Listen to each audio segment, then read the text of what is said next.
It's a special edition of Baseball Insiders Live from Fancred. John Heyman and I will be here to break down everything that's going on at the GM meetings. John's actually right outside of San Diego at the GM meeting, so we got someone with their feet on the ground right there. You can see us live on the app, or you could watch us at fancredsports.com/on-air. Each week, we're going to bring you the latest MLB news, and we're happy for you, the fans, to jump on with us, ask any questions that you may have in the comments, but also you can come on live with us, which is what makes this so unique. So if you're watching on the Fancred app, you can look on the upper right side. You'll see something that says the fan line. Click on that. It'll bring you into a green room with our producer, and hopefully you can jump on and ask any questions that you may have. But we have a lot to talk about because there are some crazy things already going on at the GM meeting. So, John, you're there. What actually formally tell us about? Well, formally, there have been a few deals that have gone on, not major deals.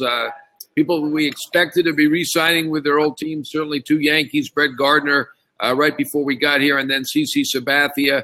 Sabathia told his agent, don't engage with anybody else. He wants to be a Yankee. And then, of course, we had a nice trade there between Tampa and Seattle. Very interesting move for those two teams. What do you think about that trade?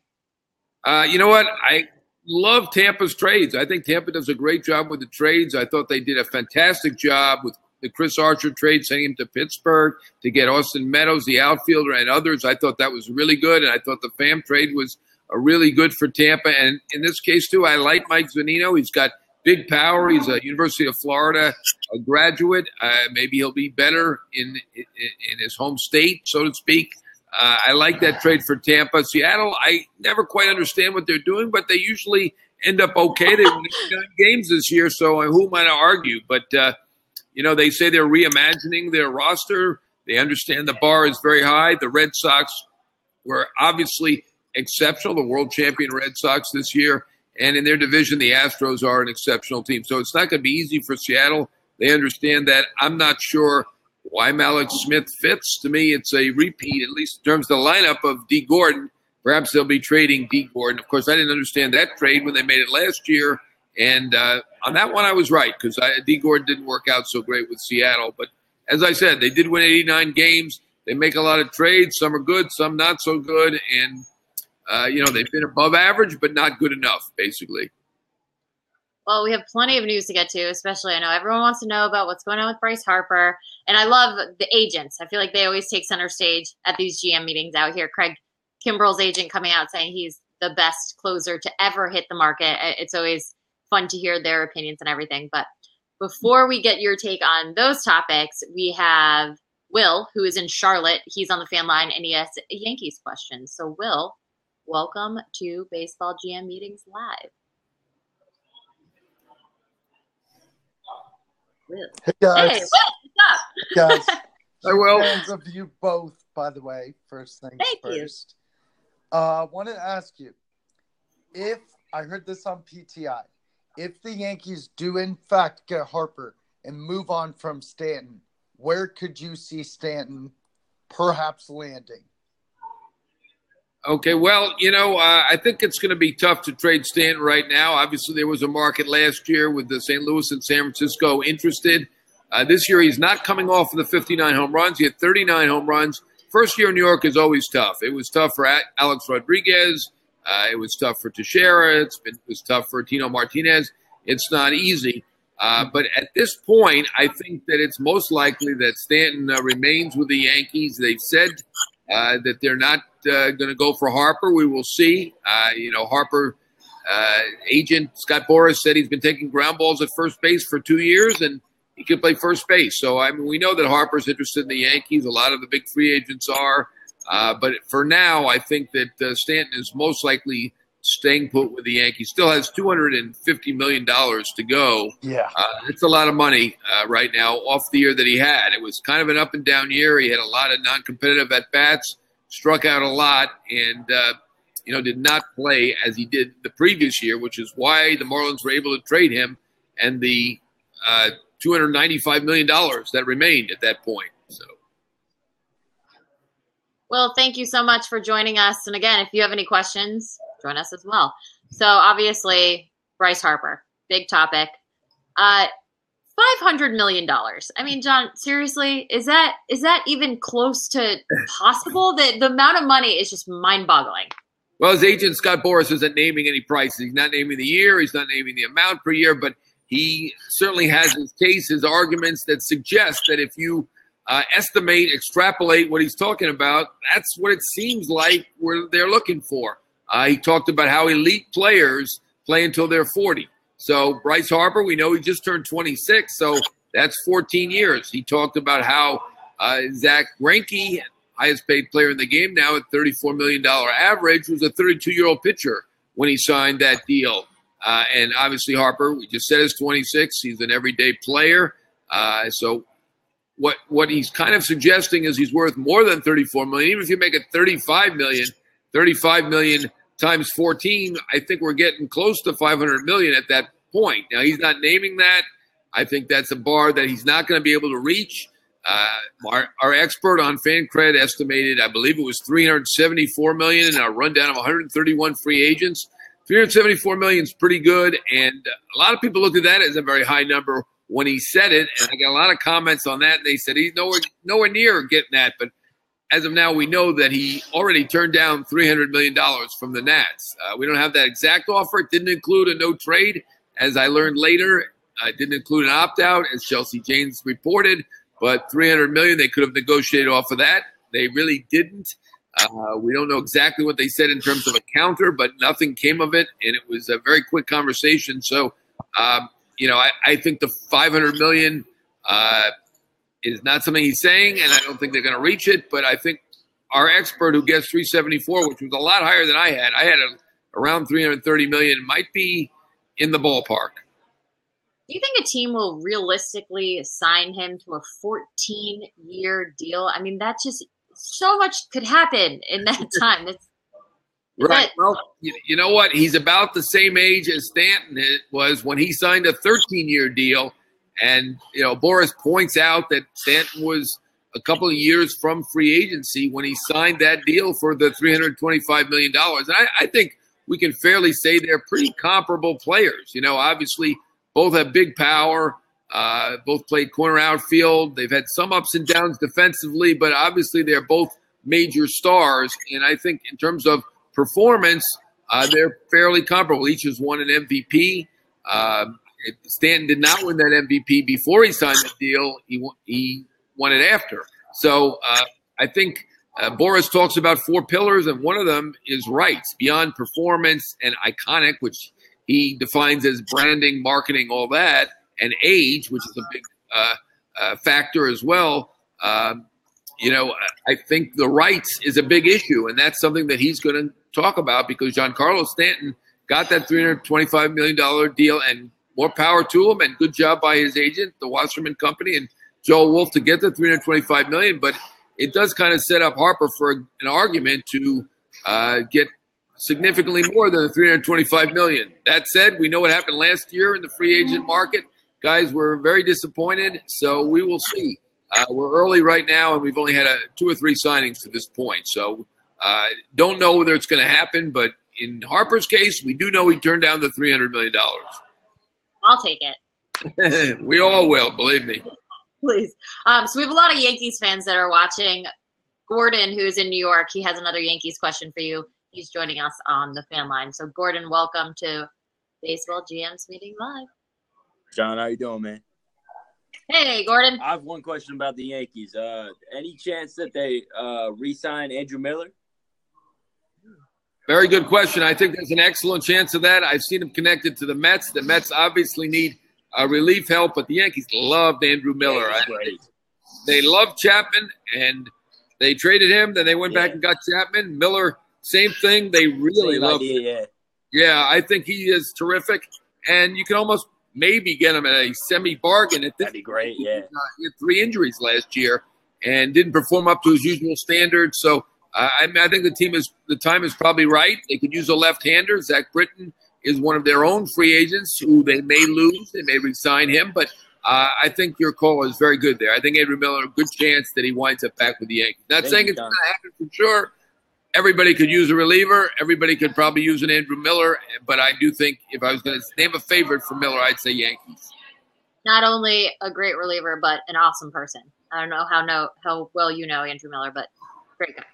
Great guy, and he bounced around the league. He was in Boston, Baltimore, Detroit, Miami, now Cleveland, and a very talented guy who was a big bonus guy as a first-round pick. I believe he got the highest bonus that year, and his talent has come to fruition. He has become an excellent relief pitcher at Major League Baseball. And I'm sorry there's a few people in the lobby right now. It was quiet before, but it's a popular hotel here at the Omni. You're a busy man. It's fine. We get it.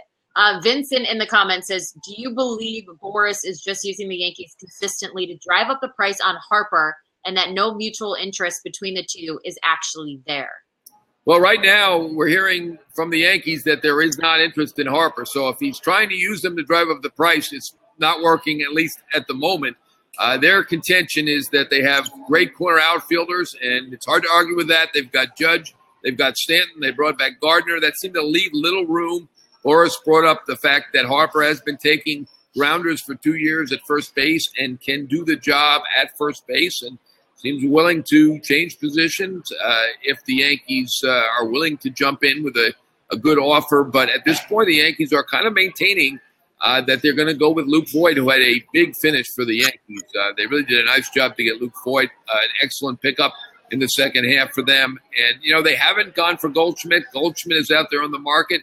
So at this point, I'm kind of believing them that they're going to go with Luke Voit. You know, we will see. Time will tell. Another comment, Mark in the comments. So obviously we know that Scott Boras is Bryce Harper's agent. Mark wants to know who is Manny Machado's agent.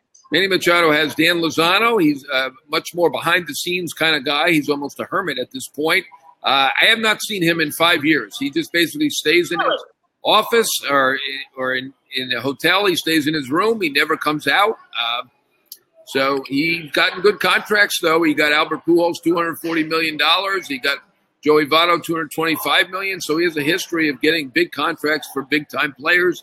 And now Manny Machado is his, and I'm sure that he's looking for $300 million plus, although we really haven't heard him say much to this point, which is, to me, kind of unusual because obviously stuff happened with Machado in the postseason, and it'd probably be a good idea to have somebody talking on his behalf at this point. But as I said, Lozano is kind of the Greta Garbo of agents at this point. He was not come out of his room. Then he might. I love that you called him a hermit. We're going to get to more on Machado in a second. I just want to get back to Harper for a moment. Just, you know, there's a lot of talk about where he could potentially end up. A lot of people say that Philly is one of the top places. I'm going to name a team, and I want you to give me the rationale of why Harper could work there. So let's start with the Phillies first off. Why does the Phillies make sense for Harper? Well, they, plain and simple, want to win, and they have the money. They have a $2.5 billion TV deal, so that gives them a major advantage monetarily. They do not have a lot of major contracts going forward for a long time. They've got Jake Arrieta signed a 3-year deal, so 2 years to go. Same with Carlos Santana. They signed Kingery to a deal of several years, but not a big contract. So this is a team with big revenues and not big commitments, and it's a team that really wants to win. John Middleton, their owner, is, I wouldn't say desperate to win, but very interested in winning and willing to spend. So to me, they're the favorite. They've been a favorite probably for a year or longer now. We've been kind of waiting for the Phillies to really make their big move. They made a little move last year with Arrieta and Santana, but the big move is coming this year, and I'll be shocked if they don't sign one of the two between Machado and Harper. What about the White Sox? Do you see them ending up over there? Yeah, I don't get that one at all, but they're clearly involved and interested, and they're testing the waters. I mean, they feel like it's time for them to start making a move. I mean, to me, they lost 100 games last year. I don't think they'll tell you that they're ready to win next year, but maybe 2 years from now, maybe 3 years, but I don't know, to add a big piece like that. And Machado's been the name they've been connected to more than Harper. It's not really likely for Harper for the White Sox. They've got a lot of young outfielders coming. And I understand Tim Anderson is pretty good at shortstop, but they don't have a third baseman, and they could move Anderson. Machado would be the guy more than Harper, I do believe, for the White Sox. But to me, they're their manager, Rick Renteria, has made a big point out of hustling and benching guys who don't hustle and really setting a tone. And I think that's almost out the window if you sign Manny Machado and put him with these young guys. So if they really think it's important to hustle, it's a little bit contradictory to go spend $300 million on Manny Machado. Yeah, I would say so. Between the Cardinals, the Giants, and the Yankees. Well, we talked about the Yankees a little bit. Let's add the Nationals in. Out of those teams, so the Nationals, the Cardinals, and the Giants, where do you think that Harper could fit in best out of those clubs? Well, we know the Nationals are willing to spend $300 million, and while the deal or offer is technically off the table, if Harper, if Harper came back, they'd welcome him with open arms. So they love him; he loves it there. I would not be shocked if he does wind up back with the Nationals. They've been willing to spend on players in the past. Obviously, they had a huge deal with Max Scherzer, which was also $30 million a year, and I think they could negotiate off that price. And maybe they're just setting the tone right now, and they'll jump back in. So I could easily see the Nats for Harper. The Cardinals, I wouldn't rule them out. I think that's a shot for them. They're frustrated. A team that usually wins has not made the playoffs 3 years running. I think they're looking at third base probably more than anything, or potentially first base if they can find someone. Maybe they could be for Goldschmidt, but I think Moustakas or Donaldson, a guy they've tried for in the past, makes sense for them. But Harper clearly does. I think they prefer a left-handed hitter. So Moustakas fits there, as does Harper. They have a lot of right-handed bats. And the Giants, they do not like losing. They had a rough year last year, a rough year the year before. And we know that they didn't get Stanton after trying for him. So Harper, similar type player, similar type money, maybe a little bit more, but they won't have to give up prospects. They've got a new president of baseball operations in Farhan Zaidi, so it's kind of a wild card what they're going to do. But their ownership is willing to spend, so I could see the Giants as well. All those teams, I think, could be in the mix. Are there any teams that might come out of left field that you wouldn't be shocked if they came in on the Harper chats? I think we've named the teams that are most likely. At this point, I'd be a little shocked if it's the Cubs. They seem to be interested in holding it down a little bit. I mean, I think they'll spend some money, but to get another big free agent on top of the other free agents that they've signed, I'd be a little surprised there. And the Dodgers, I think through Bill Shaken of the LA Times, it kind of came out they'd like to keep below the luxury tax threshold as they did last year. And if they want to really do that, they're not going to be able to sign Harper. But, I mean, those are two teams that have the revenues that can afford Harper. Where it makes sense, Harper would, I'm sure, love to go to L.A. He's from Las Vegas. That's basically his home team. So, I'm not going to rule him out, but a little surprising if he goes to the Dodgers or the Cubs. Anybody else, I'll be shocked that we haven't named to this point. Derek in the comments said, what do you think of Bob Nightingale saying Harper is a lock for the Phillies? Well, it's good to say that. I mean, they're clearly the favorite. I mean, we know that the owner, John Middleton, is very interested. I think it's a little early to say anybody's a lock. There's a long way to go. I think we're months away probably from signing for a Machado or a Harper. It's being interesting to go first because there's a big competition going on, not just between those two players, but between the two agents, and neither one of them wants to lose. And when I did that poll for Fancred, Machado won.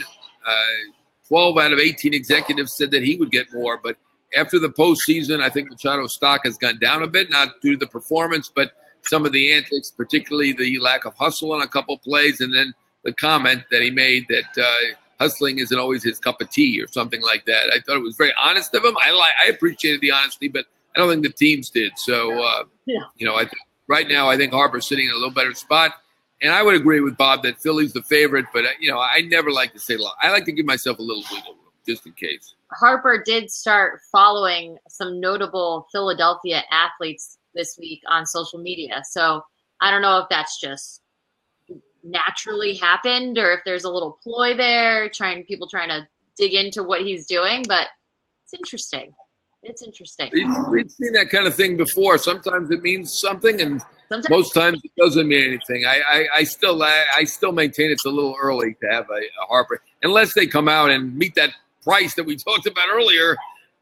I'm not seeing it happen that quickly. So you said you think it's going to be a few months. Realistically, what would you guess as far as when these signings are going to happen? I know it's hard to say the timing, you never know in the timing, but obviously Scott Boras' client, this is, not going to lay it on thick with all of his generational talent, iconic talent. But these kind of players generally do not sign this quickly. The quickest I've seen a star player sign was basically a tie. Thanksgiving, Bernie Williams signed in 1998, 99. It was the Thanksgiving of 1998. He went back to the Yankees. We saw Torrey Hunter go to the Angels with a big deal in Thanksgiving several years ago. But generally, star players do not sign this quickly, and superstar players certainly do not. Alex Rodriguez is the last player we've had of this kind of ilk in terms of a mid-20s superstar type player, and he did sign at the winter meetings in Dallas and went to that team in Dallas, and that occurred in December. So it's possible that it could happen in December.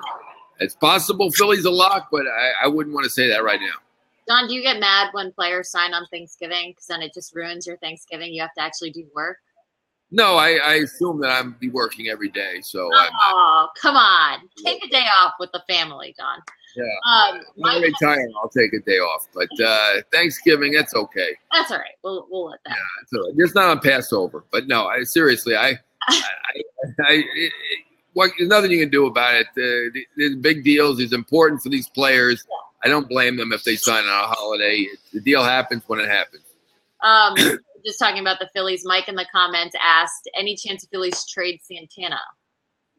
I think that's a possibility. I mean, they took a chance there that Rhys Hoskins would be okay in left field. He really was not great in left field. I mean, they won a championship with Pat Burrell in left field, not a great defender. So you don't need a great defender in left field. But Rhys Hoskins was decent at first base. He is kind of their face of the franchise right now until they sign Harper or potentially Machado. And, right now they're saying that Santana will play some first and some third. They want Hoskins to play some first.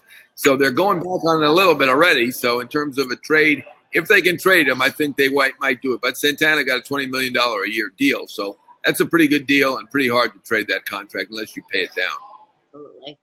Let's move on to Manny Machado. So obviously, if you look back towards the summer, you would have automatically put him in the talks of these mega deals, which he still will get. But how much does his actions in the postseason influence what he might actually end up with at this time? Yeah, I think it's going to take some teams that potentially out of it completely. But as we've said all along, it only takes one. We thought maybe Philly might be the team. They know him.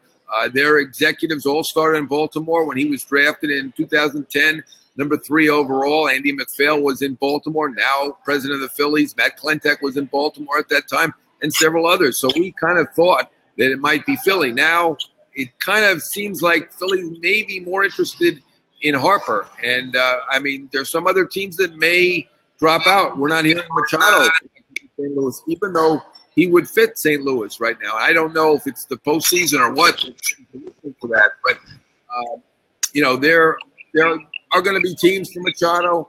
The White Sox seem like they're going to be a team for Machado, whether I think they should be a team or not. So I think he's going to do quite well. Whether there are a couple teams that drop out, I still think he's going to get that $300 million. A lot of questions about the Yankees, obviously. You gave your opinion on Harper and the Yankees. Andrew in the comments said, what is the % chance that the Yankees sign Machado? We haven't heard anything from Cashman, so what are your thoughts? Machado and the Yankees? Yeah, I believe that's a possibility. They're definitely going to look into Machado. I don't think there's any question about that. What I was told today is that what they're looking at is pitching, maybe Machado. So they could use an infielder. If it's not Machado, it's going to be somebody else who can play the middle infield, probably. Obviously, we know Didi Gregorius is going to miss probably at least a half year. Torres can move over to short, so they could solve it there and maybe sign a second baseman instead. But they're going to look at Machado, and if the price is right, they may go for it. And that does make sense. Machado would like to be in New York, particularly a Yankee. More questions about the Phillies. Got lots of Yankees and Phillies fans going right now. Are you hearing anything about Franco trade? Salisbury said that the Padres were very interested. Yeah, I mean, that's been going on since last season. They like Franco. Some teams think that he has the potential to be a star. He has not really shown it consistently, maybe in flashes. So would not be shocked. Franco. All right. So we named a couple teams for Machado. Let's see. Yankees, Phillies, Giants, Cardinals. Thoughts on those teams where he would fit in? It doesn't appear that the Cardinals are in on Machado. They're looking more at Moustakas and Donaldson, corner infielders. As speculate maybe Goldschmidt for the Cardinals. So I'm not seeing Machado there. I doubt Machado with the Giants. Farhan Zaidi, who just moved from the Dodgers to the Giants, had Machado with the Dodgers. I did not have a warm feeling that was going on between the Dodgers and Machado. He seemed to be a mercenary there. They didn't seem to love him. It didn't seem to really work out that well. And I can't imagine Zaidi taking him and saying, okay, he did great with us. We're going to bring him to the Giants for $300 million. That doesn't seem like the first move, especially of a guy who is really attuned with the money and with analytics. And I'm just not seeing that for the Giants. The Indians and the Mariners, it seems like they're open for business for trading their stars. Anthony in the comments said, what is the news on the Indians' intent to sell? Well, they're considering it. There's no question about it. Maybe it's just to satisfy the owner. They have a good owner, but their payroll is up to $145 million, which is a lot. And they won their division by quite a bit. And even if they traded one or two key pieces, they'd probably still win that division the way things are right now. So, I'm not going to say they're going to win the World Series if they trade a Kluber or Carrasco, but they are talking to teams. They are listening on Kluber and Carrasco and just about anybody. They're not going to trade Lindor or Jose Ramirez, but just about anybody else I think they will listen on. Who else is off the table for the Mariners? The Mariners, Mitch Haniger, who did a terrific job, outfielder for the Mariners. Edwin Diaz won the Rivera Award, did a great job closing for them. And Marco Gonzalez, who they just signed to a 2-year deal, also came in trade from St. Louis and did a very nice job. Basically, the guys who are not arbitration eligible yet and are stars. Good players, no question about it, but Cleveland is protecting even better players. Lindor, one of the 5 best players in the game. Ramirez, arguably one of the top 5 to 10 players in the game. They just have better players than Seattle right now. But Seattle has 3 very young players who are tied to the team for a while and not arbitration eligible, and they're going to hold on to those 3 players. Going back to the Indians, which teams have you heard, or have you heard of any that have been actively chasing the arms that you just mentioned, like Kluber? Well, I think anybody would be interested in Kluber or Carrasco. And Kluber, at that time, because he was older, a late bloomer, signed what was seen as a reasonable deal. But understanding that he was older, it made sense. And since he won the Cy Young, he's got the $4 million bonus. And now his salary is not as low as it had been. And he's still reasonable, though, at $17 million a year. He's got 3 years to go. So very valuable. I heard that the Yankees had interest, and then I was walking through the courtyard. I saw Brian Cashman talking to the Indians within minutes after hearing that the Yankees were interested. So we know the Yankees are interested. But, there's a lot of teams that are going to be interested in Kluber or Carrasco, and I can't draw too many conclusions from seeing 2 people talk in the courtyard. I could just picture you, like, in a bush looking over. Yeah, I almost pulled out my phone to snap a picture of the 2 of them, but I was going to say, guys, get together and smile, but I think they were probably annoyed to even see me. No, everyone loves you. Don't even. Yeah, I wouldn't say that, but thank you. What about position players? What about like Encarnacion? Like anything that you're hearing on him? On which player? Encarnacion. Well, the Indians could look to trade him, but I think at this point, it looked like they got a great deal with him at that time for 3 years and 60, and we were all kind of projecting they'd get 100 and all this. And I think the teams knew better than the writers, and an appropriate amount was paid to him. But at this point, he looks like an overpay, so I think they'd have to offset some of that to trade him. Possible to get done, but I wouldn't call it likely. Tom in the comments said, are you hearing any Red Sox rumors? Well, I know they want to get Eovaldi back. I know that's no earth shatterer. I think everybody saw what he did. The guy's an incredible gamer to pitch into 6 innings after throwing game 1 and game 2 to really save the bullpen in game 3 and probably enable them to win the World Series. It could have been an MVP of the World Series, although obviously Pierce and Price had better stats. Eovaldi was terrific. I know they'd love to bring him back. They need to repair the bullpen or bolster the bullpen. That was the issue to begin with, and we've got Kimbrel and Kelly as free agents. I wouldn't be shocked to see Kimbrel go. You've seen him connected to other teams. I know Boston certainly is not going to do that 5-year deal that some of these top free agent closers have gotten in the past. So I wouldn't be shocked to see Kimbrel go, but I think at some price they would be in on Kimbrel and Kelly. But Kelly and Eovaldi, I think of anybody this postseason, they boosted their stock more than anybody. I love Kimbrel's agent saying that he's the greatest closer of all time. I mean, I guess that's an agent's job to talk up your players, and Kimbrel is one of the top closers of all time. So what are your thoughts just overall on how agents kind of handle these GM meetings and the way that they go about their business? Yeah, well, it's a little bit of puffery maybe, but, you could make the case statistically. I don't think you'd find a Yankee fan that's going to agree that Craig Kimbrel is the greatest closer of all time. And I think most people would say that Mariano Rivera is the greatest closer of all time. If you look at it statistically, OPS against, batting average against, ERA, Kimbrel's got the best record of anybody. So if you look at it statistically, you can make that case. And, of course, the agent's going to emphasize the positive. You could call that puffery. I mean, I wouldn't call it lying because statistically he may be the best. But, in terms of people's opinions, I don't think other than him and maybe a couple other people, I think everybody thinks Mariano Rivera is the greatest closer of all time. But Kimbrel's going to do quite well. I know he didn't have a perfect postseason, but in terms of save opportunities versus saves, it was a perfect postseason, as he pointed out. And that's what agents do. Step Horse isn't the only agent who does that. You want to hear my Mariano Rivera fun fact? Sure. All right. Who is the last player to hit a home run off of Mariano Rivera? Will Middlebrooks? Will Middlebrooks. That's a fun fact for you, right? I did not know that. Congratulate Will for me. I'll call him later. I'll tell him he said congratulations. It's not easy. I mean, the only guy I can remember that really owned him was Edgar Martinez, up for the Hall of Fame once again this year, and he probably will get in. But it was an amazing pitcher, and to hit a home run is an accomplishment, even one home run. Amazing. Good job, Will. Thanks. Good job, Will. All right. I want to go back to a couple free agent pitchers, some starters that may be having rumors start to develop around them. Something like, let's go with Dallas Keuchel.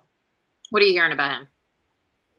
Well, I mean, obviously lefty who's won the Cy Young is going to do quite well. I think it's like a competition. It's like the Machado-Harper competition. You've got Corbin and Keuchel, and, somebody might like Corbin better. Somebody might like Keuchel better.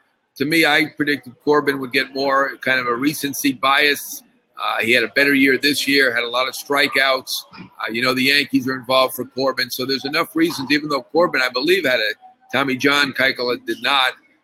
There are more reasons, in my opinion, that Corbin will do better. But Keuchel and Corbin should both do well. Both should get in the 5-year for $100 million range, I think. Matthew in the comments said, could the White Sox have a shot at Corbin? I think so. I mean, if they're going to spend, that's probably money better spent than Manny Machado for the White Sox. Corbin is going to hustle enough. He's not going to set a bad example. They do need pitching. It's possible. It's clear they're looking around and looking to spend. As I said, I don't think their timetable is exactly right. I didn't understand last year where they were trying to trade for Machado. They didn't ultimately do it. It doesn't hurt to investigate. Maybe that's all they're doing this time is investigating. But I'm not sure they're ready to win yet. And that may hurt in terms of recruiting players. No matter how much you offer, players want to go where they're going to win. And I do think the White Sox have a good future. They have a lot of great prospects in the minors, but they look to me to be 2 or 3 years away. What about a player like Jay Happ? J-Hap should do very well. Not only did he do well in Toronto, made the All-Star team, he was very good for the Yankees. And the Yankees are one of the teams interested. The Yankees have targeted him and Corbin. So I think they'd be quite happy to get both of those players back. Hap's been connected to several teams. I hear his market's very strong. Gio Gonzalez, what are you hearing there? Yeah, you know what? He's a guy who does not get hurt. Very dependable pitcher, rubber arm. Never had a pitching injury. He looked quite upset when he twisted his ankle, trying to make a play off the mound in the playoffs. So he's indestructible, basically, and very dependable, and should get a multi-year deal. But obviously this year was not as good as the previous year, where he had Cy Young votes, and there is a recency emphasis, and so that might hurt him. But he was very good in Milwaukee. He didn't lose a game for the Brewers and had an ERA under 3 for them. So he should do pretty well. Are there any surprise contenders who you think could do better than anticipated? You look at a guy like Clay Buchholz, who... That's a good one. Yeah, I think so. I mean, my expert, I think, had him at 1 year for $10 million. This is a guy who signed a minor league deal last year. He had basically a 2 ERA for Arizona before he went out. Obviously, we know he's a little bit brittle, injury prone, but he clearly has the stuff, the ability to get batters out, and that's what teams want. They don't necessarily expect 7 innings anymore or even 6 innings, and, he gives you 5 great innings, and he did that last year consistently for Arizona before he went out for the year. We have so many great questions in the comments. I want to remind everybody that you can also join us via the fan line. So if you're on the app, make sure to go to the top right corner, click on the fan line. You can come on and chat with us live, which is really fun too. Let's get to some of these. Jeremy in the comments, think Greinke gets moves. What are the odds? Who's that? Zach Greinke. I think it's pretty good because it does appear that Arizona is going to retool, and that would make sense. This is a contract that was inherited by this regime. They did not sign off on it. I don't think the last regime really did either. It's basically the owner who wanted Zach Greinke. Really worked out great for Greinke. You had San Francisco had Bumgarner. You had the Dodgers had Kershaw, and Arizona wanted to match it. Greinke, perfect storm there, and had a fantastic season. Nearly won the Cy Young. Finished narrowly to second to Arrieta. Got a huge deal, and now he's got 3 years and $105 million to go. So by salary per year, he's the highest paid player in the game. And as a pitcher in his mid-30s, that's a little unusual. So I think they have to offset it. I had one rival GM say they'd have to offset it by 1/3. I'm not sure they have to do that, but I could see paying maybe $20 million of the $105 million, $25 million, something like that, maybe a quarter. But I do think that there's a good chance that Greinke gets moved, probably even a better chance that he gets moved than Paul Goldschmidt. Goldschmidt is just such an icon in Arizona, and I think it's just going to be very difficult for him to move. But in terms of the discussion so far, some other teams have the impression that it's likely that Goldschmidt gets moved. I still think not that likely. He'll be an AZ for a while. All right. Jenny in the comments. Jenny, great name. Good name, yeah. Where do you think Matt Harvey will end up? Well, I've had to predict today. I'm going to go with Cincinnati. They loved him. He got along with everybody there. There was no issues. I think I got in trouble for saying this on MLB Network. He didn't love this. That Cincinnati was the perfect spot for him because he can't get into trouble in Cincinnati. They close up the sidewalks at 5 o'clock. So people in Cincinnati didn't love that. Matt Harvey didn't love it. And there I go repeating it. But I think he pitched well there. They like him. Makes sense. I think Harvey for Cincinnati is good. And I think maybe they'll trade for Sonny Gray. They have his old pitching coach from Vanderbilt, Derek Johnson, who they just signed up. I think he'd be very good in Cincinnati as well. For some reason, the Yankees did not agree with Sonny Gray, and the Yankees basically came out and said, we're trading Sonny Gray. So we know he's going somewhere, whether it's back to the A's, the Reds, or somewhere else. But I think Cincinnati's good for both of these guys who were in New York at one time, Sonny Gray and Matt Harvey. Joe in the comments said, Kevin Millar saying John Lackey is coming back. Obviously, we talked to Kevin last week. Lackey was sitting in his backyard hanging out. I believe that Lackey also had his retirement party this past weekend. I was friends with a couple of his friends on social media, and I saw that they had a great celebration. So my opinion, doesn't seem like he's coming back. What do you think?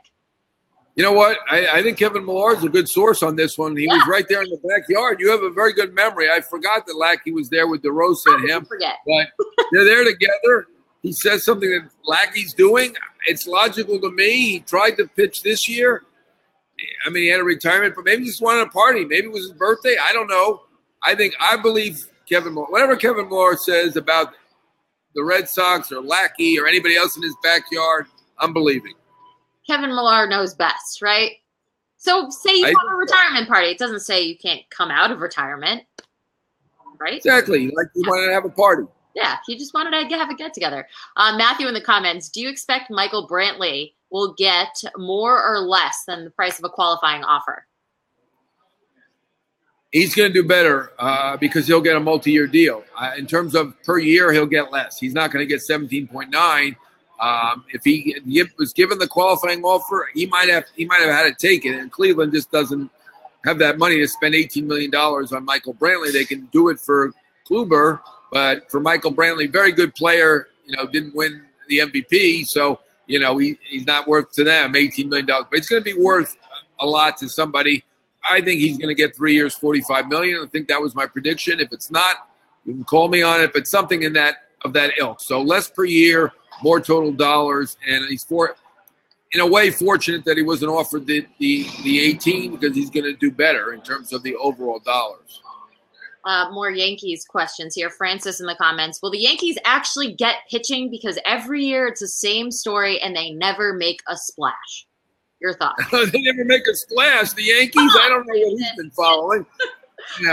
They traded for A-Rod on February 14th, 2004. That was a splash. I think they're talking pitching. I think that's they got CC Sabathia several years before 2009 for $161 million.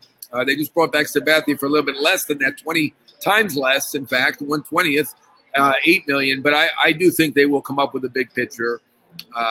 Maybe not of that caliber, Sabathia in his prime caliber, but they're looking at Corbin, they're looking at Happ, they're looking at the two Cleveland guys, they're looking at James Paxton, who's tremendous talent. I'm going to say that the most likely guys are the two free agents. It's easier than trading for somebody. I know they have prospects, but they have more money than prospects. So I'm going to say that they probably come up with Corbin and Happ. And, I don't know if they'll be satisfied with that. I mean, maybe Corbin's not a superstar, but he's a pretty darn good pitcher, and Happ did a great job for them last year. Francis, is that big enough splash for you? We'll see. We will see. Let's keep it in New York. We got a question about the Mets. Let me find it here. Will the Mets be able to get any elite relievers available? Do you believe they're willing to spend much to get them? That comes from Tom in the comments. Yeah, I don't see them as likely for Kimbrel. I mean, that's the one really high-priced guy. He's really good. Maybe not quite as good as his agent thinks, but really, really good. I think they're going to be a player for Miller. I've seen that, and I kind of believe that. They know that Miller can perform in New York. There are a lot of good relievers out there. There's Britton. We know that Omar originally signed Familia, so they can bring Familia back. I don't know if the fans will like that as much as the other names, but they're going to come up with a good pitcher. Several, I think. I mean, that bullpen, they probably need 3 or 4 good pieces. And, I don't think they're going to end up with Kimbrel, but I think they'll end up with 3 or 4 good pieces. The bullpen and the offense are where they need to work. Obviously, their rotation is excellent. They're not going to alter that no matter what anybody says. I don't see them trading DeGrom, Syndergaard, Wheeler, Matz. They're going to keep them together, going to add by bolstering the pen and improving the offense. And we know they're talking about catchers. Second base is a spot they could talk about. I know they've checked in on Marwin Gonzalez, a super utility type guy, but they need work. They have to work to do in terms of offense and bullpen, but I think they'll get at least 2 pieces in the bullpen, probably more. You talked about a super utility guy. Why do you think there's such a rise in the aggressive pursuit of the versatile pieces, someone like Gonzalez or Josh Harrison? Do you think there's, a new high for that trait? It's very valuable because you have a guy like Marwin Gonzalez, for instance. He can even play shortstop. Harrison, terrific also, not really a shortstop at this point, although he was at some point early in his career and at the University of Cincinnati. But Marwin Gonzalez can play center. He can play short. He can play all over. He's like Zobrist, except you add shortstop and center field to the equation. And, it's just a big advantage. Anybody who's hurt on the team, you plug him in there. He can play anywhere but catcher.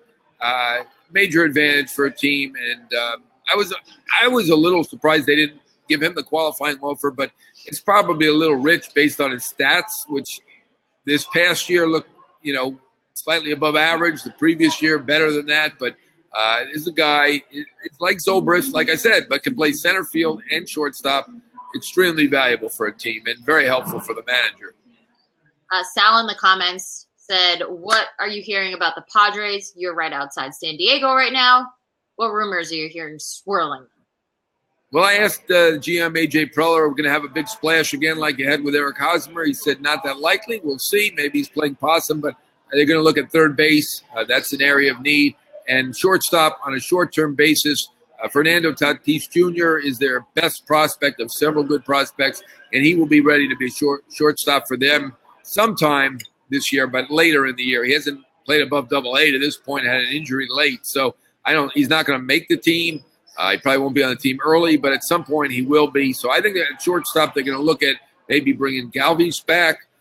They could look at Iglesias. They could look at Echeverria. They're going to have a defensive-type shortstop and fill that in. But, they're realistically looking at 2020 as the time where they're going to really make hay and contend. I don't think they believe in 2019 they're a contending team yet. A lot of questions coming in about Sonny Gray. Gita wants to know the most likely destination. Jeremy said, is there any chance that Gray goes to the Brewers? What are you hearing? Where do you think is the best landing spot? I thought the Brewers made sense when they had Derek Johnson, who was this pitching coach at Vanderbilt. He was the pitching coach with the Brewers last year. Mysteriously left the Brewers, a great team that was in the Final Four, to go to the Reds, a rebuilding team. So whether it was personality or whatever, Derek Johnson decided to go to the Reds, and maybe it's a little closer to his home, Nashville, Cincinnati, Lower Ohio. Maybe, I don't know what the reason is, but he was very, very big in Sonny Gray's life at Vanderbilt. Sonny Gray unfortunately lost his father in a car accident when he was a high school senior, I believe. And Derek Johnson, who was a father figure to him. And the Reds clearly need pitching. And the best way to get pitching in Cincinnati is not to sign somebody, because no pitcher wants to pitch in Cincinnati. It's to trade for somebody. So Sonny Gray to the Reds makes perfect sense. Jeremy in the comments said, is there anyone that the Phillies aren't in on? Maybe some cheap guys. They're in on all the expensive guys. Yeah. I think they're less in on the big starting pitchers. Their rotation was pretty good. I've seen them connected to Kimbrel. I kind of think that's a long shot. They like to mix and match in that pen. So I'm not sure they're going to go for the big closer either. The guy to keep an eye on, and I don't know if he's a lock, is obviously Harper. Maybe they will look at one big starter to add. They could use maybe one veteran starter. So maybe they will look at Keuchel as a possibility. Maybe a package deal and both two Scott Boras clients, Keuchel and Harper, to the Phillies. I could see them doing one starter like that. Yeah. Harper's only going to cost $370 million. So another $90 million. What's that? They do have a $2.5 billion TV deal. Let's not forget, $2.5 billion. Crazy money. We were talking about Kimbrel and a couple other of the closers. What other bullpen arms are you hearing about that are in demand right now? Miller, we talked about. I think Soria is going to be in major demand. He did a very nice job in the Brewer pen, which was really, really excellent, as we know. Cody Allen, another guy from the Indians, didn't have his best year. Might be a good time to kind of buy low on him. I think he's a really good pitcher. It's a strong market for bullpen arms. Joe Kelly, fantastic in the postseason, really raised his stock. I think he'll do very, very well. Kimbrel, fairly, whatever you want to think about what David Meter said, he clearly is the cream of the crop at this moment. Zach Britton had that unbelievable, fabulous year, but it's been a couple of years. He has that potential, and he'll do well. David Robertson, another guy with the Yankees who's representing himself, so he won't have an agent saying that stuff about him, but I'll say it for him. He's pretty good. There you go. Do you think the depth of the bullpen market this offseason drives down the value for any of these deals? I don't think that's what's going to drive down the value or the prices, in my mind, is what happened last year. If you take a look at the bullpen market last year, the bullpen pieces were the ones that did the best in the market. You know, they had nothing to complain about, but obviously you had 6 or 7 pretty good free agents who were kind of left at the altar and had to sign one-year deals in spring training or maybe right on the cusp of the season. But the bullpen arms did fantastic last year. But if you go back and look at it, almost all of them were an overpay. So I think they're going to reevaluate the value of relievers. Now you can say, well, the bullpen was very much used. The Brewers relied on the pen. Other teams relied on the pen. But in terms of spending for relievers, it has not been that fruitful, and particularly not last year, when you can look at maybe the top 15 relievers and only Neshek and maybe Tommy Hunter, 2 Philly signs, were what you would say is positive or neutral signings. If you looked at all the other signings from Jake McGee and Brian Shaw, who I love, even Wade Davis, Holland, who signed late, they were not worthwhile signings in terms of the bang for the buck. So I think that people will look at that, and that, if anything, is what could hurt the pen market. We have another market with great pitchers, as you said, for relief, but I think the recent history of it is not good, and that may drive the price down a little bit anyway. A team we haven't talked much about, the Atlanta Braves. Ryan in the comments asked, what are you hearing on the Braves? Who are they interested in? Thanks in advance. Thank you, Ryan, for being so courteous. Very polite. That's great to hear. You know, they need an outfielder. Nick Markakis is a free agent. They could try to bring him back. They didn't give him the qualifying offer, but give him a 2-year, $25 million deal, something like that. It's a possibility. They may look at A.J. Pollock. He's the best outfielder out there. That could make sense for them. Bullpen, something they could look at. You know, I wouldn't be shocked, and I haven't heard this, but I wouldn't be shocked if they went back and got Kimbrel, who was terrific for them. He's from Alabama.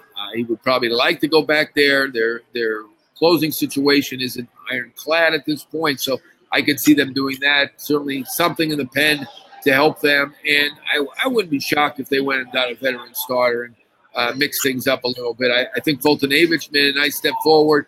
Soroka, I'm hearing good things about his comeback, but a nice veteran starter for the mid or top of the rotation could make some sense to the Braves. And they have money now. They have money to spend. They made that trade of Kemp and took on guys who had salaries last year, but their contracts are now up. McCarthy and Kazmir and Adrian Gonzalez. So I think Atlanta has a lot of money to spend. I wouldn't be shocked if they did some interesting things. You mentioned Sonny Gray and the Cincinnati Reds. Justin in the comments asked, are you hearing anything else with Cincinnati and the Reds? Well, as I said, they like Matt Harvey. They clearly want pitching. I think it's tough for them to sign free agent starters. Pitchers who probably do not want to go there. I have heard them connected to Josh Harrison. It's a little surprising. Their infield is excellent. I'm not sure. Maybe they would trade Scooter Gennett if they signed Harrison, who's a Cincinnati product. So that's a possibility. Outfield is something they're going to look at. They may go out and get an outfielder. I'm not sure if they're going to keep sticking with Billy Hamilton, who's terrific defensively, great speed guy, but still doesn't get on base. They're probably a little worried about Nick Senzel, a terrific prospect who can hit. They'd like to see him play left field, I think, this year, but we're not sure if he's going to be fully healthy and ready to go. So I think they're going to look at the outfield.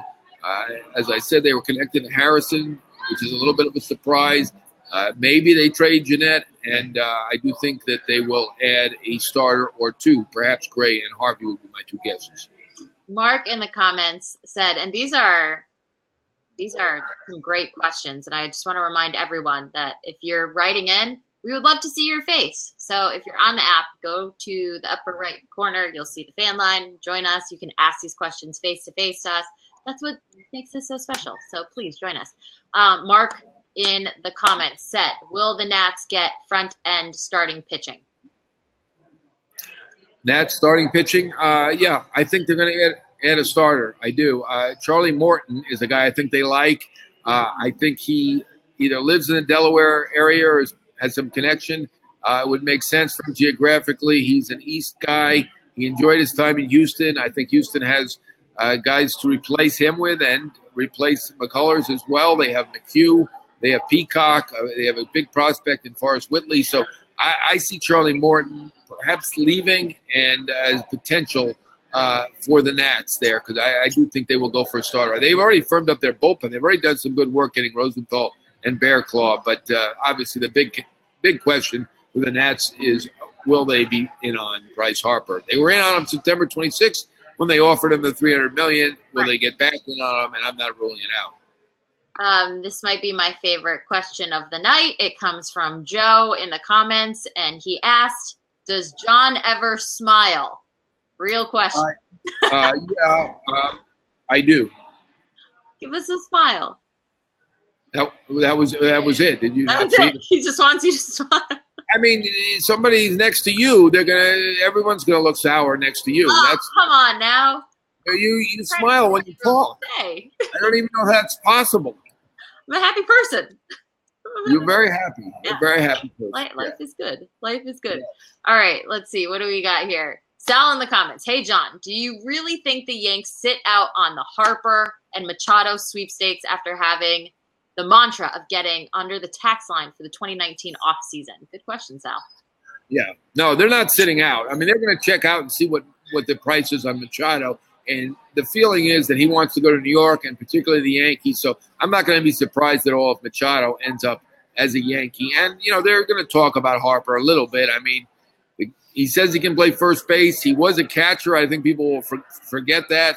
I think he's even played some shortstop as a kid, and he has been practicing at first base. And, both guys seem like they want to be Yankees. So there's going to be a lot of discussion about the Yankees and these two players. Whether they end up with one of them, I wouldn't swear to it. As we've said, and I agree with Bob Nightingale, Phillies are the favorite for Harper. Machado, more up in the air. But I could see there'll be discussion. I'll just say there'll be discussion with the Yankees, and certainly at least Machado.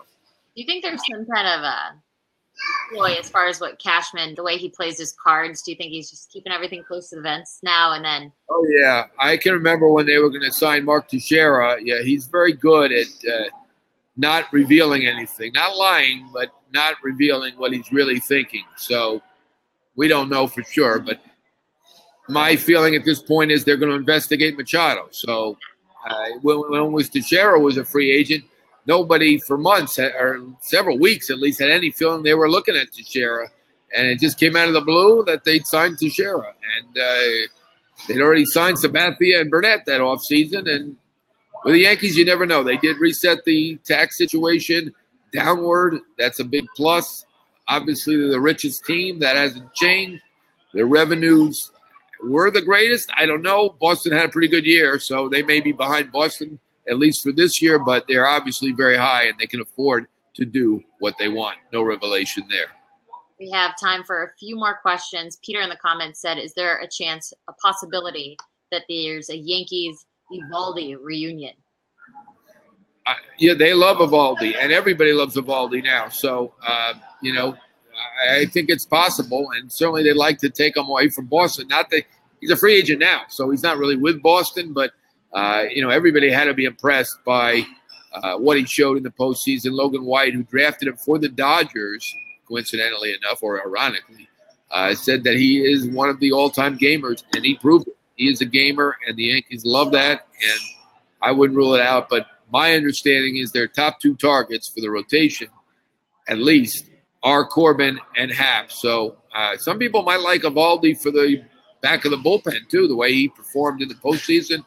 There were a lot of great games out of the pen. So, I'm not going to be shocked if somebody signs him as a reliever, but he's going to do quite well, whether he's a reliever, a starter, and no matter where he goes. But I would say more likely Boston than the Yankees, but they do like him. That the questioner is correct. Another Yankees question.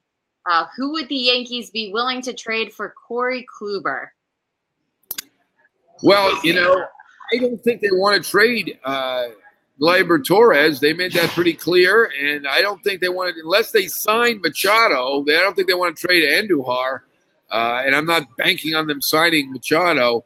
They have prospects. They have Florial, an outfielder who's very well thought of in the minor leagues. It's other prospects, Chance Adams, another good pitching prospect.